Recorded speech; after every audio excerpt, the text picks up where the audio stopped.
fourth grade. Today we are going to create this abstract portrait in the Cubist style by the artist Pablo Picasso.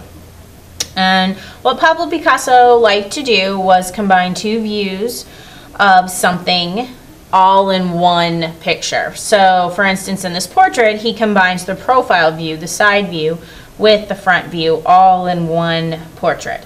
He would like to, in his still lifes, he would create still lifes where you could see the front of the table, the top of the table, and the back of the table all in one still life painting. So he tries to combine different views of the object all in one painting. So almost like creating a flat sculpture. With a sculpture and around, you walk around it, you look at it from all sides. Picasso tried to show that in a 2D form, in a flat painting.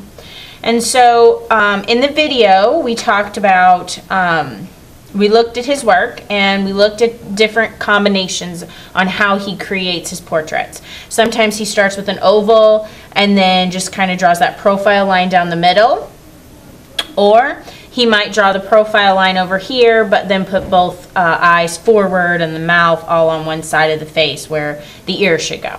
So I'm going to show you a couple of different ways you can do your portrait, and then you're going to choose a color family, warm or cool, primary, secondary, and you're going to paint to create wet areas of blended color, so where the colors kind of blend and run together.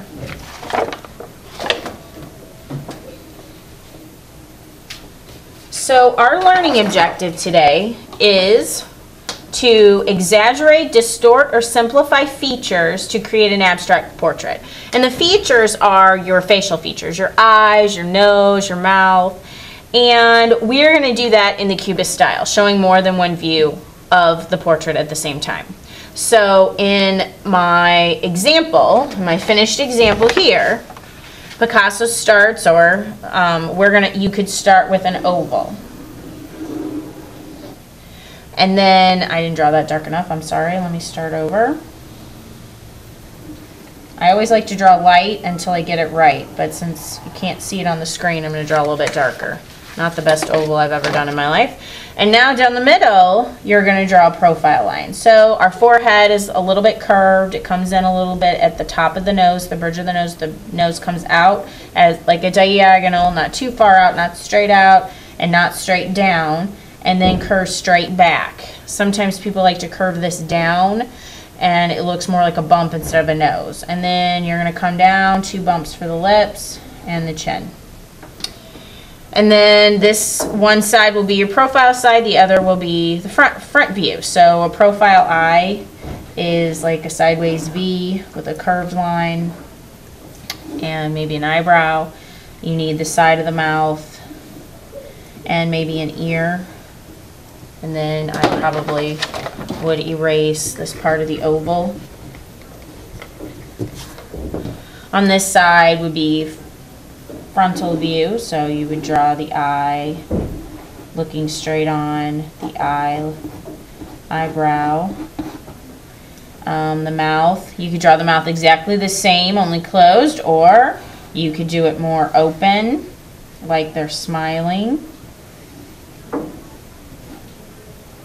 And then the ear would go over here. And then you need a neck and shoulders. We don't want any heads floating in space. And then hair. Now when you draw your hair today, I would prefer if you didn't do scribbly hair like this, where you go back and forth, up and down. I always like to draw the outline of my hair and then add some lines inside. So if your hair is going to be short, you're drawing somebody with short hair, maybe you start with the hair that kind of falls over the head. And I'm just going to draw like a zigzag line to represent that. And then the top of your hair goes up over the head, so then I would just draw kind of a zigzag line above that and then erase the oval. So this is why I like to draw light, because then I can erase it easily. So there's the top of the hair and then some more zigzag, jagged, and top of the head there, like that. And so then that's one way to do it. Another way to do your hair, your face, exaggerating features. So I kind of exaggerated the features by drawing the mouth kind of big. I distorted the portrait by drawing two views of the same object, exaggerate, simplify. Simplify. The eye is not just a football shape. There's usually a tear duct here. We have some eyelashes. It can get really, really detailed. But I just kind of did a real simplified portrait, but exaggerated some features by making them big, and I distorted it by showing more than one view. That's our first learning objective. Exaggerate, distort, or simplify to create an abstract portrait. And in this portrait, I did all three, but you could just pick one if you can. So the second way Picasso does his portraits is he starts with that profile line on the side, and that's a terrible neck and chin. I need to bring that chin back a little bit. Wait a minute, that's not even the chin.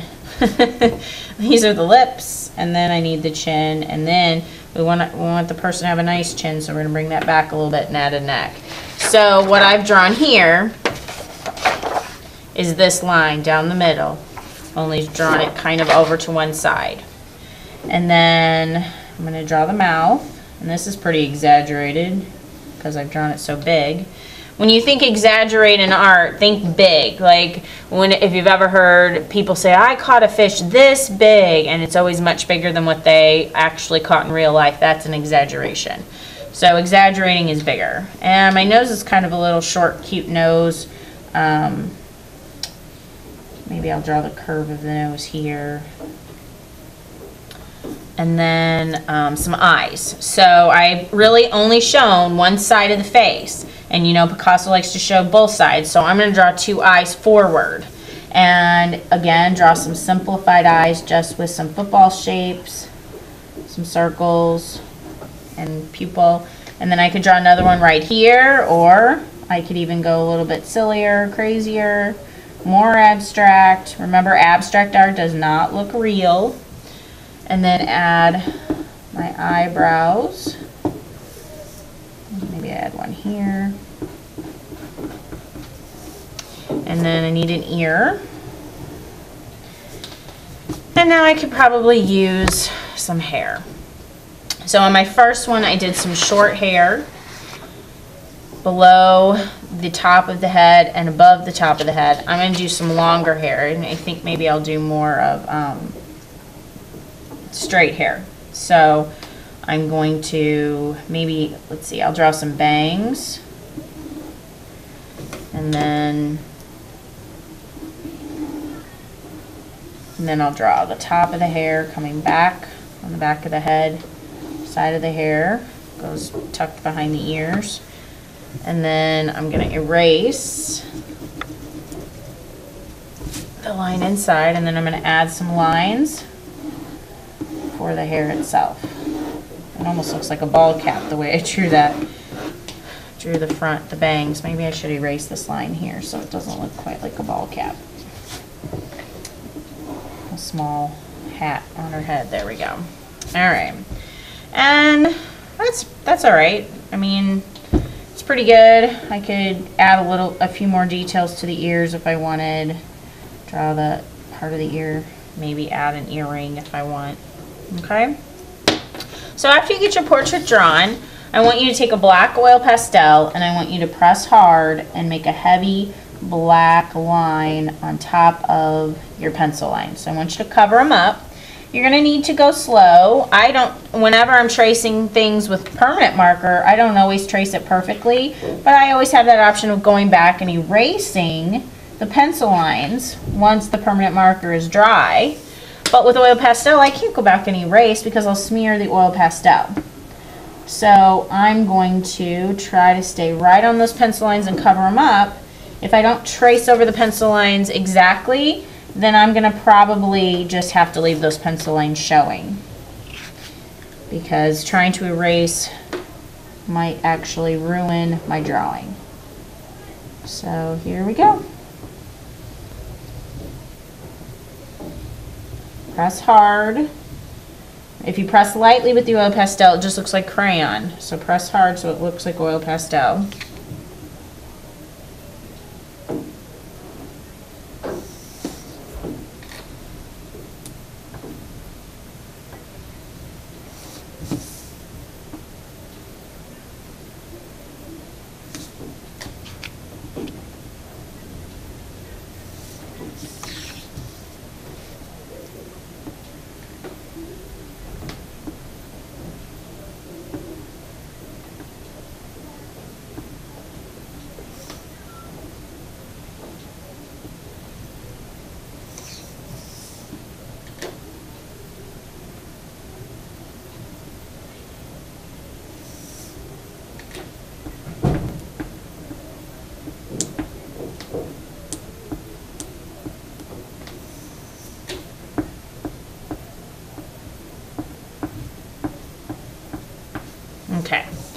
So after you outline with oil pastel, you're probably going to want to wash your hands or you get black all over them. And then you are going to paint randomly some watercolor paint, and you're going to paint the whole paper. I should have gotten a black paper to go under my work. Tap some of that oil pastel flakes off there. Okay, so since I didn't get a black paper, you'll get a black paper to go under your work. You're going to get a paint tray, a water basin, and a paintbrush. And I want you to choose a color family: primary colors, secondary colors, warm colors, cool colors, some sort of family. And then I want you to create a watercolor wash where you paint wet areas and you blend the colors and you make them touch and blend. So I'm going to take my paintbrush and paint some areas with just plain water. Then I'm going to go back and I think maybe I'll do cool colors for this. So I'll get a little bit of paint on my paintbrush, not a lot. I'm not taking my paintbrush and digging it down in there. And I'm just going to add some of that color, rinse my paintbrush off, pick a new color, add that to the water, and then I'm just going to let them blend and mix. Blending is where you kind of mix or smear. If you're using oil pastel and you want colors to blend, you kind of rub them together and they mix and change colors. Well, with watercolor, when you want it to blend, you add wet water, then a little bit of paint, and you let those colors touch and run together. Now, the reason I want you to pick a color family today is because if you just use random colors, you could put some colors next to each other that don't really look good together. And if you keep mixing and blending and adding colors and more colors, it just becomes kind of a gray or brown, nasty color when it mixes. And I would like it to be more bright and vibrant. So stick to a color family, stick with it, and let those colors blend and mix and make nicer colors. So you're just going to keep going and creating watercolor washes. You don't want to paint your whole paper with plain water at first, because by the time you get down to the bottom, that water will be dry. So I just do small areas of plain water, then I go back and I add some color. And let those colors mix, and then add a new color and let those mix. And you're just going to keep working until your whole paper is completely painted. And then it'll go on the drying rack to dry, and you'll clean up your paint mess. You'll close your paint tray up, leave it flat, put it back over on the counter, pour out your bowl of water, fill it with fresh, and you'll put your painting on the drying rack. You know you're finished when you don't have any more white paper poking through, all your paper is covered in paint, and you'll know you're finished. And clean up. Good job, 4th grade.